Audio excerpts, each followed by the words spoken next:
Me llamo Lucía, tengo 36 años y vivo con mi marido Manuel y nuestra hija Clara en una pequeña casa a las afueras de Burgos, donde desde la ventana de la cocina se ven las huertas de los vecinos y, los fines de semana, el aire huele a carne asada, al humo de leña vieja y a un ligero aroma a hierba recién cortada que trae el viento del campo.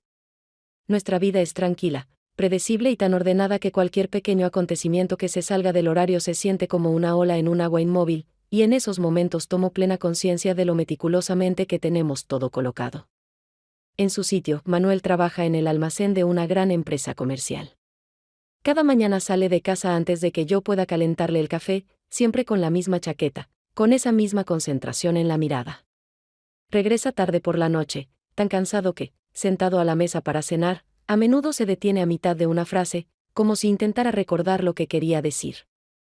Sus relatos suelen reducirse a unas pocas frases cortas, sobre el trabajo, sobre sus compañeros, sobre el tiempo, y rara vez pregunto más, entendiendo que no está dispuesto a compartir nada más profundo. Yo trabajo en una panadería cercana, y mis días transcurren entre el olor a masa fermentada, el rítmico golpeteo de las palas de madera contra las bandejas metálicas y las tranquilas conversaciones con los clientes habituales, que alcanzan a contarme las últimas noticias del barrio mientras esperan su baguette o un bollo de canela.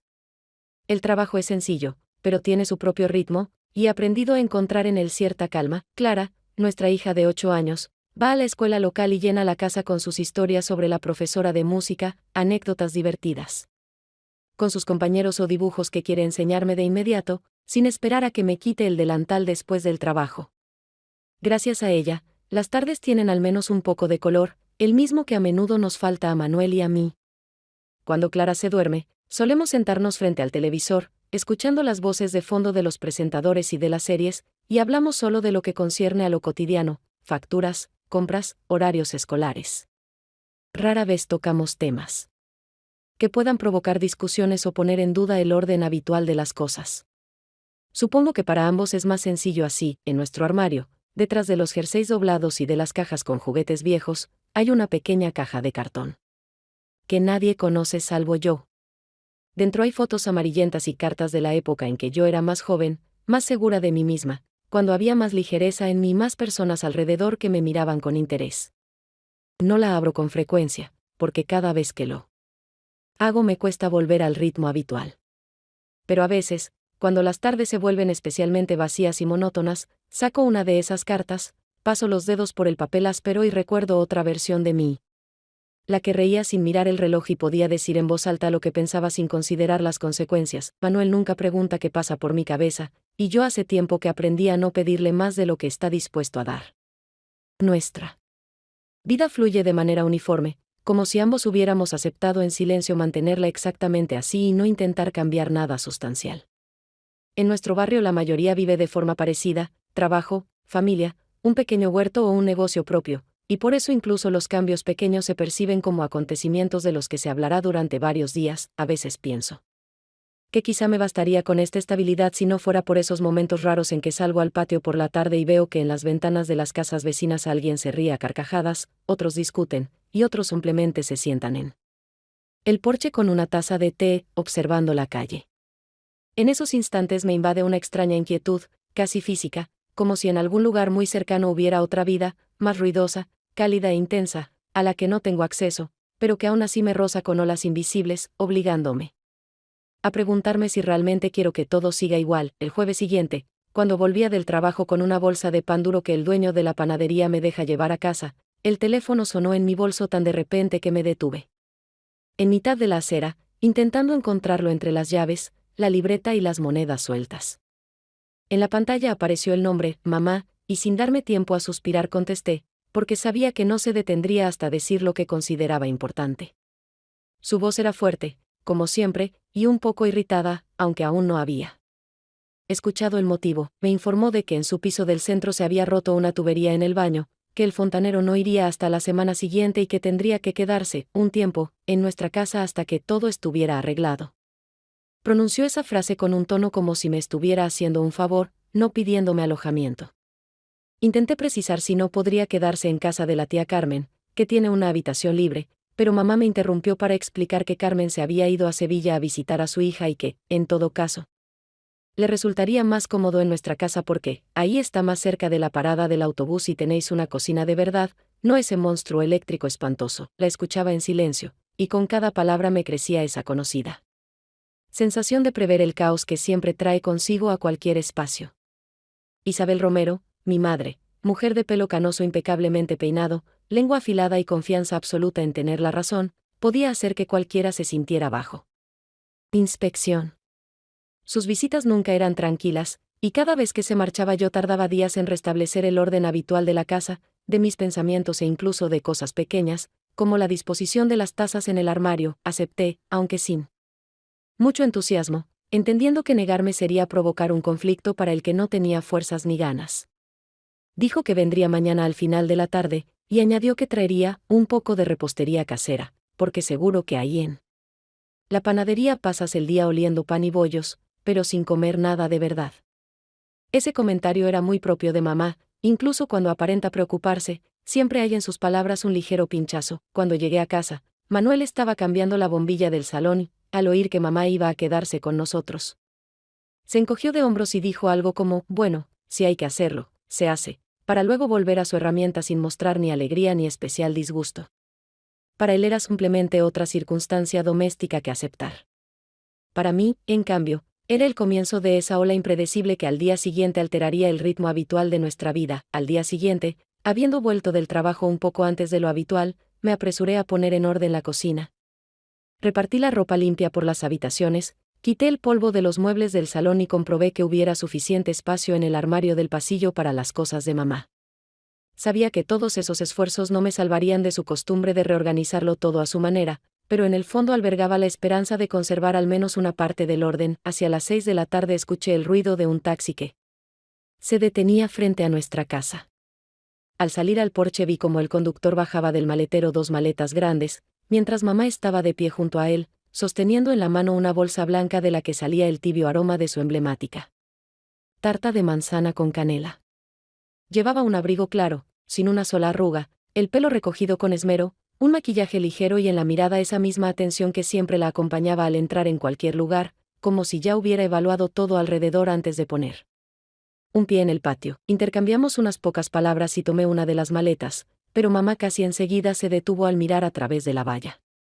Justo en ese momento pasaba nuestro vecino Álvaro, con ropa deportiva, una botella de agua en la mano, después de correr. Ella lo saludó como si lo conociera de toda la vida y enseguida inició una conversación sobre el tiempo, sobre si le resultaba cómodo vivir solo en una casa tan grande e incluso comentó que seguramente tendría un buen lugar para tender la ropa junto a la ventana. Su tono era impecablemente natural, pero yo sabía bien que detrás siempre había observación y juicio. Álvaro respondió con calma y una ligera sonrisa, y cuando mamá, como recordando de pronto las maletas, dijo que eran pesadas, él ofreció inmediatamente ayudar. Las tomó ambas sin esfuerzo, y noté que tenía los brazos fuertes y los movimientos seguros. Mientras caminaba a mi lado, su mirada se detuvo en mí un instante más de lo que requería la cortesía, y ese pequeño gesto me dejó un leve calor. Una vez dentro, mamá no tuvo prisa en dejarlo marchar. Empezó a contarle dónde se podían comprar verduras frescas en el barrio, qué tienda habría incluso los domingos y, entre esos detalles, intercalaba pequeños comentarios que hacían la conversación más personal. Álvaro escuchaba con cortesía y, cuando ya se disponía a irse, me dijo, si necesitas algo, aquí estoy, siempre cerca. En su entonación había algo difícil de tomar como mera amabilidad vecinal. Cuando la puerta se cerró tras él, mamá empezó a desabotonarse el abrigo, lanzando al salón una rápida mirada evaluadora, como decidiendo por dónde comenzar sus mejoras. Puse la tarta sobre la mesa, preparé té e intenté aferrarme a una sensación de calma, aunque en el fondo sabía que, con su llegada, nuestra casa ya no sería la misma que ayer, y que la breve visita de Álvaro esa tarde probablemente había sido el primer paso hacia algo que todavía no podía nombrar, pero que ya empezaba a sentir. Pasaron unos días. Yo acababa de terminar de fregar el suelo de la cocina cuando mamá entró, con una taza de café en las manos y ese tono desenfadado tras el que siempre se escondía una determinación medio oculta, para informarme de que había pedido a nuestro vecino Álvaro que arreglara la puerta de la despensa, porque llevaba tiempo cerrando mal. Lo dijo como si fuera una nimiedad, aunque yo sabía perfectamente que nadie le había pedido que interviniera en nuestros asuntos domésticos. Le pregunté cuándo pensaba él venir, y mamá respondió que había prometido pasar sobre el mediodía. Acto seguido, añadió que justo a esa hora ella tendría que ir al centro, porque había quedado con una amiga en una cafetería cercana. A eso de las 12 sonó el timbre, y en la puerta apareció Álvaro con una caja de herramientas en la mano. Me saludó con cordialidad y lo conduje hasta la despensa, intentando no darle demasiada importancia al hecho de que nos quedábamos solos en casa. Trabajó con atención, preguntándome de vez en cuando cómo quería que cerrara la puerta y, cada vez que me acercaba para ver lo que hacía, el espacio entre nosotros se reducía más de lo que requería la simple practicidad, la conversación. Empezó con temas cotidianos, me contó que se había mudado aquí hacía unos años, después de divorciarse, y que tenía un hijo adolescente que vivía con su madre en Valladolid. Le dije que trabajaba en la panadería, y él confesó que solía comprar allí pan, aunque no sabía que era yo quien lo hacía. Luego, sin pausa ni incomodidad, me preguntó si a veces no me aburría en nuestro barrio, y añadió que en ocasiones. El silencio se volvía demasiado denso. Aquella frase me pareció una descripción extrañamente precisa de algo que yo misma había sentido más de una vez, pero que nunca había dicho a nadie. Cuando terminó, la puerta de la despensa cerraba. Sin un solo chirrido, y sonriendo dijo que ahora duraría otros 10 años. Pasamos al pasillo, y se detuvo como si no tuviera prisa por irse, mirándome con atención, aunque sin insistencia. Sentí que no era una mirada meramente cortés, y aunque no dijimos nada que pudiera considerarse explícito, en aquella conversación. Ya había algo personal, imposible de ignorar. Al marcharse, vi que mamá regresaba en ese momento, con una pequeña bolsa de la farmacia. Me lanzó una mirada rápida y esbozó una sonrisa apenas perceptible, como satisfecha de lo que había visto, aunque no comentó nada. Yo sabía que esa sonrisa no era casual, y que su olvido de avisarme con antelación de su visita había sido un movimiento calculado. En los días siguientes, Álvaro y yo empezamos a encontrarnos con más frecuencia de lo que podía explicarse como simple casualidad y, aunque al principio intentaba convencerme de que no pasaba nada especial, en el fondo entendía que nuestras conversaciones, miradas e incluso los gestos más pequeños empezaban a salirse de los límites de la mera cortesía vecinal. Una vez, cuando volvía del supermercado con una bolsa de la compra demasiado pesada, él salía justo de su casa y, sin darme tiempo a rechazarlo, tomó la bolsa en sus manos. Caminamos despacio, hablando del tiempo, de unas obras en la calle, y me descubrí escuchando no tanto sus palabras como el tono de su voz, en el que había una calma y, al mismo tiempo, una atención a cada una de mis reacciones. En otra ocasión, cuando Manuel estaba en el trabajo y mamá se había ido al parque con Clara, Álvaro se detuvo frente a nuestra entrada al verme apilando leña en el cobertizo y, sin esperar invitación, entró para ayudarme. Trabajamos juntos casi en silencio, intercambiando solo frases sueltas, pero esos breves intercambios se sentían más intensos que cualquier larga conversación con otra persona. Sus manos tocaban los mismos troncos que las mías, y cada vez que nuestras miradas se encontraban, sentía una ligera tensión difícil de ignorar. Sabía decir cumplidos de forma que no resultaran invasivos ni artificiales, y eso los hacía aún más perceptibles. Un día, mientras yo tendía la ropa, comentó que me había cortado el pelo y dijo que la nueva longitud hacía que mi mirada se viera más abierta. Era un detalle extraño, pero agradable, y no pude evitar sonreír, aunque enseguida me di cuenta de que intentaba contener esa reacción. Manuel, al parecer, o no notaba estas cosas, o fingía no notarlas.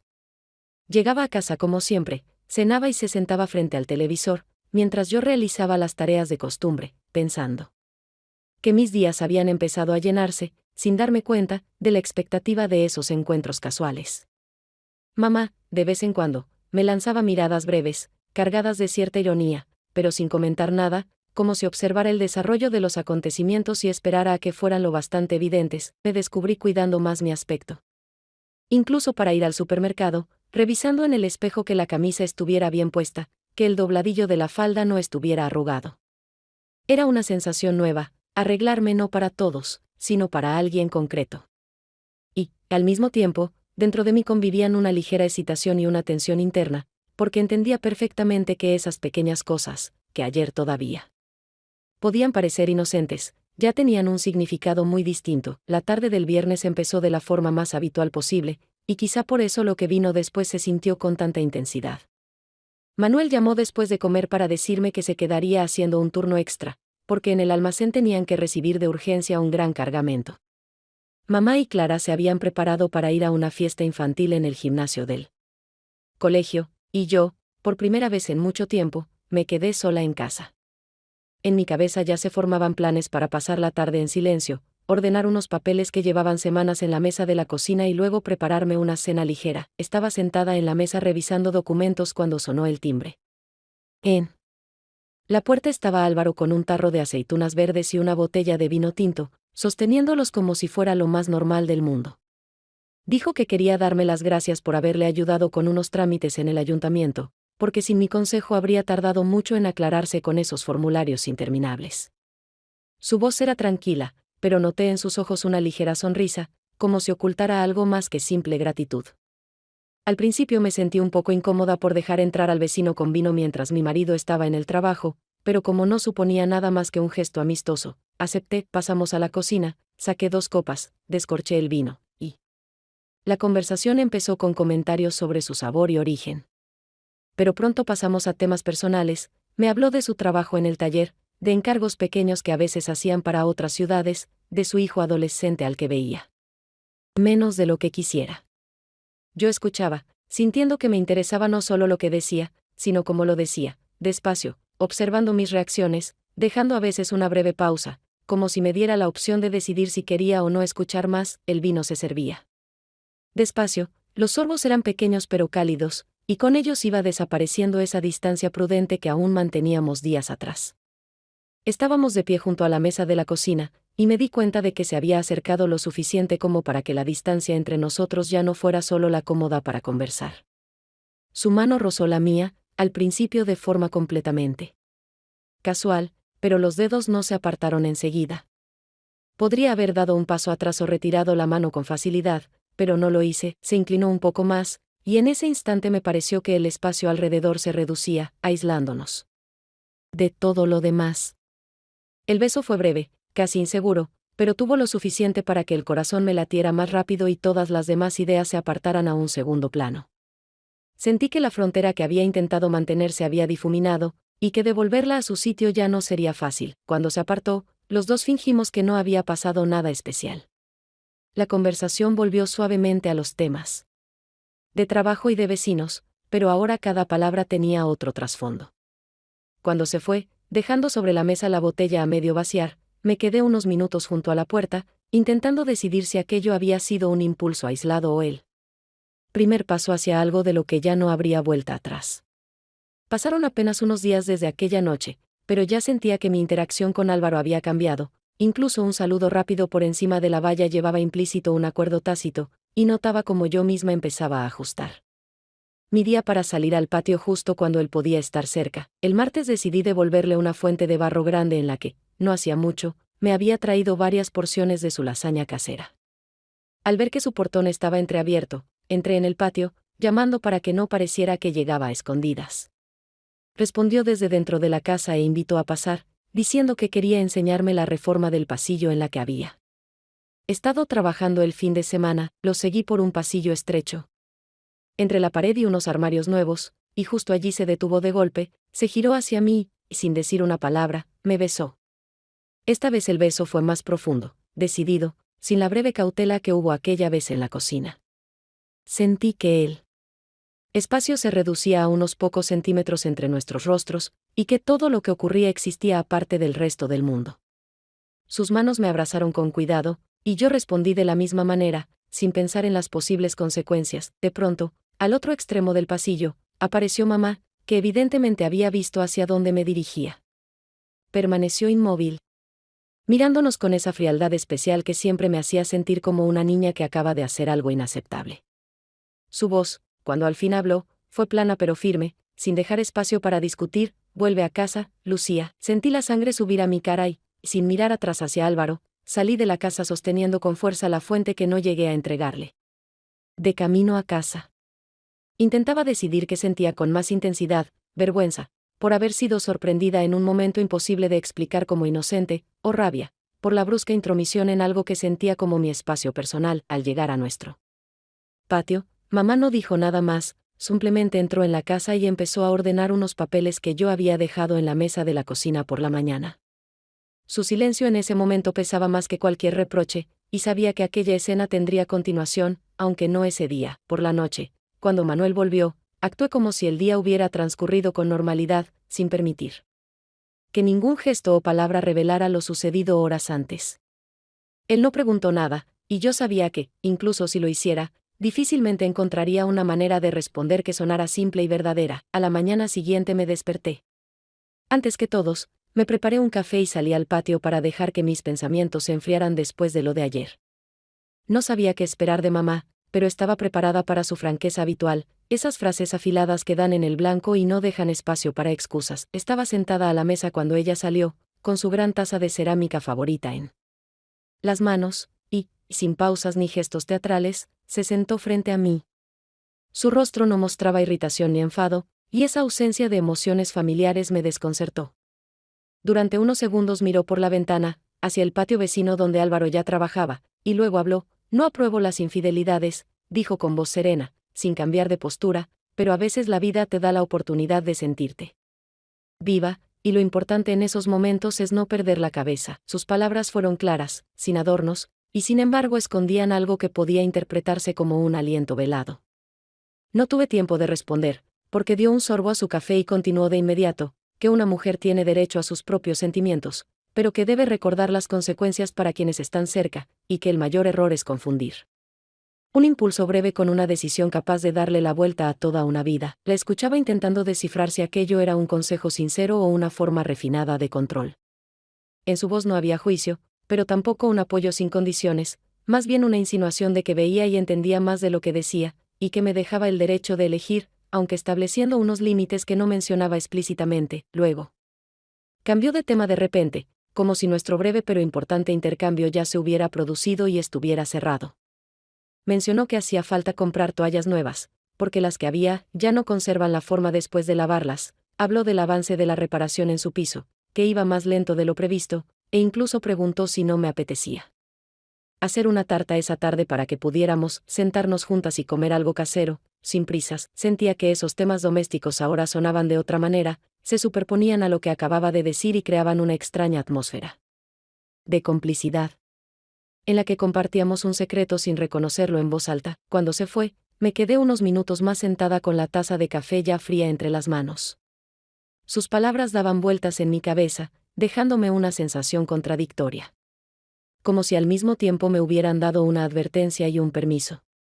Era como cuando te dicen que la puerta está abierta, pero no te explican a dónde lleva. Entendía que, a partir de ahora, en nuestra relación habría una nueva dimensión, ya no solo control materno o consejos desde la experiencia, sino una complicidad oculta que podía resultar incluso más peligrosa que una crítica abierta. En los días siguientes, empecé a comportarme con Manuel de forma más cálida de lo habitual, y no tanto por un repentino brote de afecto, sino por la necesidad de crear una imagen exterior de vida tranquila y armoniosa detrás de la cual pudiera ocultar lo que sucedía en la sombra. Lo recibía después del trabajo no con un distante, la cena está en la nevera, sino con la comida ya servida en la mesa. Le preguntaba cómo había ido su día e incluso le proponía ver juntos una película, aunque semanas atrás aquellas veladas me parecían un ritual monótono al que no veía sentido dedicarle atención. Él reaccionaba a esos cambios con calma, sin muestras exageradas de gratitud ni sospecha, y quizá esa falta de exigencia por su parte hacía más fácil mi doble vida. Al mismo tiempo, mantenía el contacto con Álvaro. No enviaba mensajes largos, ni iniciaba conversaciones emotivas, pero sabía mandar frases cortas, casi neutras, con otro significado detrás. A veces era un simple, he visto en la tienda el café que te gusta, o, pasé por la panadería, olía a tu pan, y otras. Añadía una foto. Esos pequeños gestos eran para mí un recordatorio de que nuestro vínculo existía incluso cuando no nos veíamos, y de que él esperaba el momento de volver a pasar de las insinuaciones a la acción. Mamá observaba todo con esa atención contenida que era imposible no notar. No hacía preguntas directas, pero su mirada a veces se detenía en mí un poco más de lo normal, y en ella veía una mezcla de ironía y complicidad. No sabía si lo veía como un juego o como un experimento peligroso, pero sentía que, para ella, yo ya había salido del papel que estaba acostumbrada a asignarme. Empecé a cuidar más mi aspecto incluso dentro de casa. Si sabía que Manuel llegaría en breve, podía cambiarme a algo menos doméstico que un viejo jersey, para reforzar la impresión de que mi actitud más afectuosa estaba vinculada a él. Al mismo tiempo, podía usar ese mismo vestido al día siguiente si había oportunidad de ver a Álvaro, y esa doblez se convirtió en parte de mi planificación diaria. Hubo varias ocasiones en que Álvaro y yo nos vimos muy brevemente. Él podía ayudarme a entrar unas bolsas desde el coche o detenerse junto a la valla para preguntarme si había horneado algo nuevo ese día. Esos momentos pasaban rápido, pero cada vez dejaban la sensación de que estaba dando un paso más lejos de la vida habitual, y que cada día sería más difícil volver atrás. Por las noches, cuando Manuel y yo nos sentábamos frente al televisor, sentía que dentro de mí coexistían dos ritmos paralelos, uno exterior, lento y predecible, y otro interior, en el que cualquier detalle podía ser la señal de un nuevo encuentro. Y aunque intentaba convencerme de que controlaba la situación, en lo más profundo entendía, los juegos dobles rara vez acaban sin consecuencias. Habían pasado poco más de 2 semanas desde su llegada cuando mamá, sentada a la mesa del desayuno con una taza de café, dijo sin mostrar emoción que las obras en su piso habían terminado, que los albañiles ese mismo día rematarían los últimos detalles y que planeaba volver a casa por la tarde. Hablaba con calma, sin los comentarios habituales sobre lo que en nuestra casa estaba mal o lo que se podría mejorar, y esa neutralidad en su tono me resultó antinatural, casi inquietante. Asentí, le pregunté si necesitaba ayuda para hacer la maleta y escuché un breve sí. Después de comer. Las maletas estaban medio hechas desde la noche anterior. Siempre había sido previsora en esas cosas. Recorrimos juntas las habitaciones recogiendo sus cosméticos del baño, su bote de té de hierbas favorito de la cocina, algunas cosas pequeñas que había traído para Clara, e incluso nos dio tiempo a discutir si debía llevarse la manta que había comprado, porque según ella, es demasiado bonita para quedarse aquí tirada en el sofá. No pude evitar bromear diciendo que ya se había convertido en parte del salón, pero mamá solo sonrió con una esquina de los labios y la dobló cuidadosamente en la maleta. Cuando todo estuvo listo, llevamos las cosas al porche, esperando a que Manuel llegara del trabajo para llevarla a la ciudad. Tenía en las manos una pequeña bolsa con una tarta para Clara que había horneado por la mañana y, antes de subir al coche, se detuvo muy cerca de mí. Su voz bajó a un tono bajo, casi de confidencia: no hagas tonterías, pero tampoco te escondas de la vida. Aquellas palabras sonaron como algo más que un consejo, como si me dejara una llave para abrir algo que debía descubrir por mí misma. Asentí, aunque sentía que no terminaba de comprender su verdadero sentido. Manuel cargó las maletas en el maletero y se marcharon sin más conversación.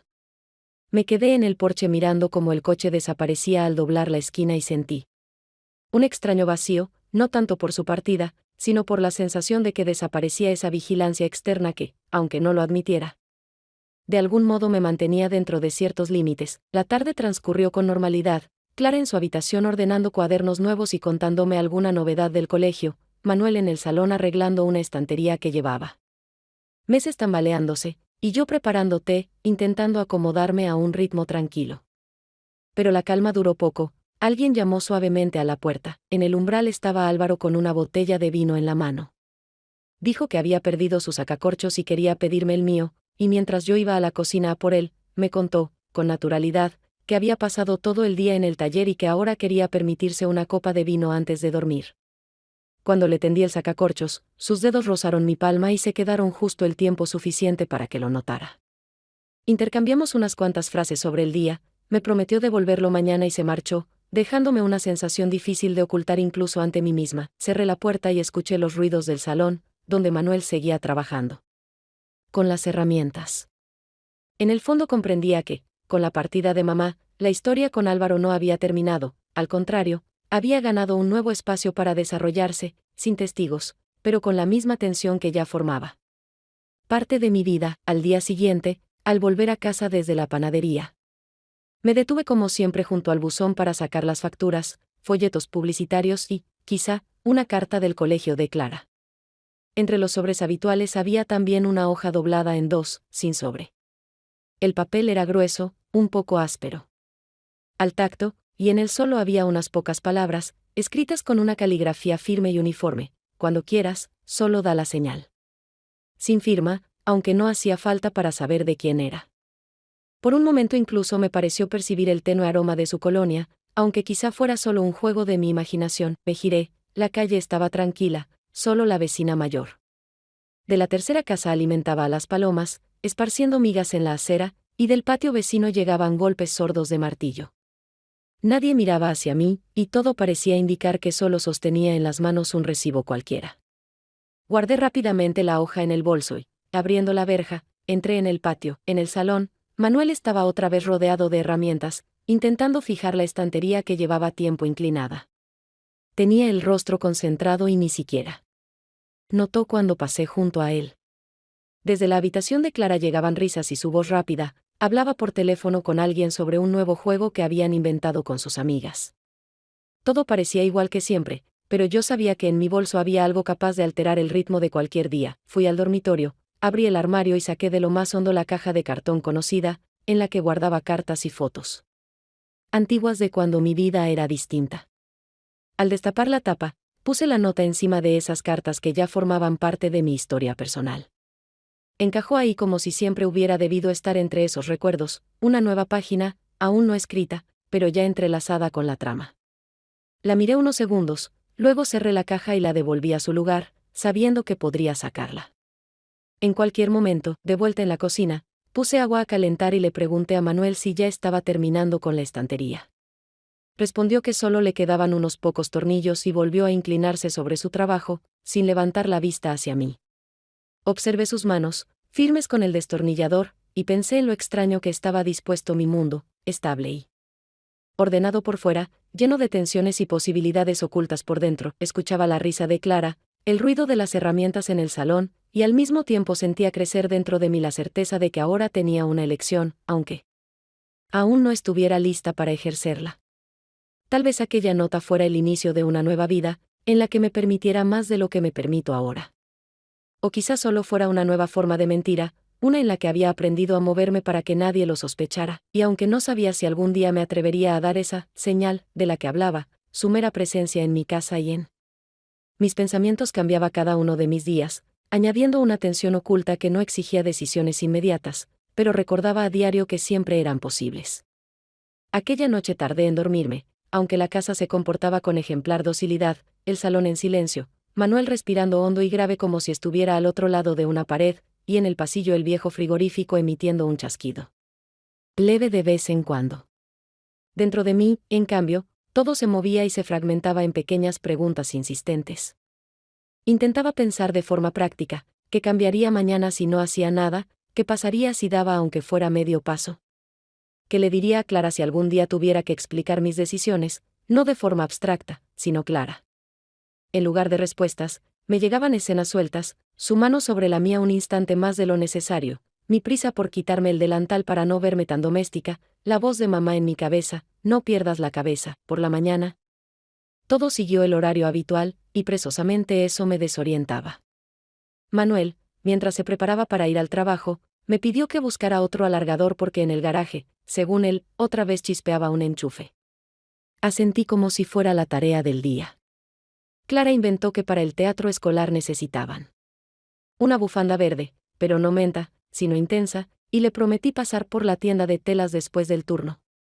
Pequeñas rutinas que normalmente ordenan la cabeza, pero que ese día solo resaltaban un hecho: dentro de mí existía otra vida paralela que ya no podía neutralizar ninguna costumbre. En la panadería había mucha gente. 2 madres con cochecitos discutían sobre si llevar croissants con almendra, un estudiante pedía pan, sin nada, el vecino mayor de enfrente compraba su baguette y pedía que se la cortara por la mitad. Mis manos hacían lo de siempre, cortar, envolver, dar el cambio, pero mi pensamiento se iba una y otra vez. Me aferraba a esos momentos de alivio, el movimiento regular de la pala, el crujido de la corteza, la pequeña fila que se disolvía. Hacia las 11. Los nombres de los clientes salían de forma automática, pero mis propios argumentos no a ratos pensaba en escribirle aunque fuera una palabra, y en el pecho subía algo tibio o bajaba algo pesado. No era amor, no. Más bien la sensación de que alguien me veía cuando yo estaba en un lugar donde normalmente era invisible. Después de comer salí al patio para tomar aire. El día estaba seco, el cielo limpio, y por un instante alcancé ese estado necesario, en el que las decisiones no parecen sentencias. Si no hacía nada, eso también era una decisión. ¿Podría con ella ahora? La vergüenza ardía por dentro, vergüenza de que esos pensamientos existieran. Vergüenza de que me dieran alegría. No soy santa ni heroína de novela, soy madre de una niña de 8 años, esposa de un hombre con el que hemos compartido tanto que ningún premio por paciencia nos espera, pero tampoco nadie perdona la cuenta. Por la indiferencia. Cuando lo formulé así, sentí un poco de calma. Reconocer no desata el nudo, pero al menos muestra dónde está. Al llegar a casa, me ocupé primero de las tareas pequeñas, puse a hervir pasta, comprobé si había detergente, limpié el espejo del pasillo. No pretendían ser respuestas, pero ponían todo en su sitio. Cuando Manuel volvió, cenamos sin incidentes. Me habló de una reunión inútil que les había arruinado el día, preguntó si había encontrado la bufanda para Clara, y aceptó con alivio mi propuesta de ver una película vieja por la noche. En sus palabras no había ni rastro de sospecha. Eso, por un lado, me tranquilizaba, por otro, dolía, que fácil era desaparecer ante sus ojos, incluso estando a su lado. Tras la película, se durmió en el sillón y sentí una oleada inesperada de ternura, por ese cansancio torpe suyo, por su costumbre de meter en el día más de lo que cabe. Me acerqué, lo tapé con una manta y capté algo simple: el rencor al silencio también es una forma de expectativa. Esperas que alguien adivine sin preguntar. Es injusto. Yo no hablaba, él no adivinaba. El silencio de dos siempre es trabajo compartido. Cuando Clara me llamó para ayudarla con su disfraz, cosimos juntas unas lentejuelas brillantes a unas hojas de papel. Hablaba deprisa, saltando de un tema a otro, y de repente preguntó: «Mamá, ¿alguna vez has hecho algo que te daba miedo?» Fingí que pensaba en el pegamento y respondí con honestidad: «Sí. A veces fue lo correcto, otras no». Asintió con una seriedad que me pareció lo más importante que le había dicho en todo el año. Después de eso, mis dudas, adultas, dejaron de parecerme un drama elevado, más bien un ensayo para una conversación normal con mi hija sobre la responsabilidad. Más tarde esa noche me permití hacer una cosa pequeña, no una señal, no, solo una comprobación de mí misma. Abrí la ventana de la cocina, respiré hondo e imaginé lo que le diría si me atreviera: «Me gusta que existo para ti, pero aquí tengo una vida que no puedo romper solo para ver si aguanta». No era una carta ni lo dije en voz alta. Pero algo dentro de mí volvió a su sitio, podía nombrar mis límites sin teatro ni lágrimas. No eran de piedra, pero existían. Al día siguiente nos cruzamos por casualidad frente a la droguería. Él llevaba una bolsa con pequeñas compras, yo una caja para repostería y la cinta verde. Nos saludamos como vecinos que ya saben demasiado. Me preguntó por el disfraz, asentí y le enseñé la cinta. «Bonito color», dijo simplemente. Y. El silencio entre nosotros no cortaba, se movía nervioso, pero no dolía. Al separarnos, sentí por primera vez con claridad que dependía de mí si habría un siguiente paso, y si lo habría en absoluto. En casa, por fin tuve la conversación que había estado posponiendo, pero conmigo misma. No sobre él, sobre mí. ¿Qué quería de verdad? ¿Probar que aún puedo gustarle a alguien o recuperar mi voz en mi propia vida? Si era lo segundo, ese voz debía llevarla no fuera, sino dentro de casa. Decirle a Manuel: «No, tenemos que». Sino, necesito. Cosas pequeñas y concretas, a veces salir a caminar por la noche en vez de ver la tele, cenar una vez por semana sin pantalla, preguntar no, ¿todo bien?, sino, ¿cómo estás de verdad hoy? No suena a pasión, pero a veces los pasos adultos son pasión, por tu propia vida. Escribí en un papel unos puntos y lo guardé en el bolso junto a la libreta de trabajo. No como promesa, como intención. Luego me atreví a otra pequeña cosa. Le propuse a Manuel, cuando volvió, que el domingo fuéramos al mercado los dos solos por la mañana temprano, que mamá cuidara de Clara una hora. Se sorprendió, pero asintió. «Hace tiempo que no vamos», añadió, y por primera vez en mucho tiempo me sostuvo la mirada más de un segundo. Sentí mezcla de alivio y miedo. Cuando pides, puedes oír un no. Pero sin esos no. Y, si nada vivo crece, por la noche hice la lista de la compra y luego taché la mitad. Podíamos prescindir de lo sobrante. Al final añadí: velas. No una postal de romanticismo, sino una forma sencilla de recordarme que la mesa común no es solo un punto de entrega de comida, sino un lugar donde la gente se encuentra. No sé qué habrá en una semana o un mes. Sé otra cosa: tengo derecho a no renunciar a sentir, pero también a no convertirme en prisionera de eso. Puedo disfrutar del brillo de una mirada y, al mismo tiempo, no destruir lo que es importante. No es un compromiso con el miedo, es una forma adulta de mantener el timón firme. ¿Ha desaparecido el deseo de dar la señal? No. Se ha vuelto más honesto, Ahora veo que es sobre mí, no sobre él. Sobre mi hambre de ser vista, escuchada, tocada. Y en lugar de esconder esa hambre bajo la manta de la rutina o lanzarla fuera, intentaré llevar parte de ella al lugar donde vivo. Si no funciona, al menos me habré dicho la verdad. Si funciona, mejor para todos. Antes de dormir, agradecí en silencio que esas pocas palabras me hubieran hecho despertarme en medio de mi propio día. No como un gesto romántico, sino como un útil sacudón. Mi conclusión es simple y poco vistosa: no estoy obligada a elegir entre la tormenta y el estancamiento. Tengo un tercer camino: levantar viento dentro de las mismas paredes donde vivo. Y solo después decidir a dónde navegar.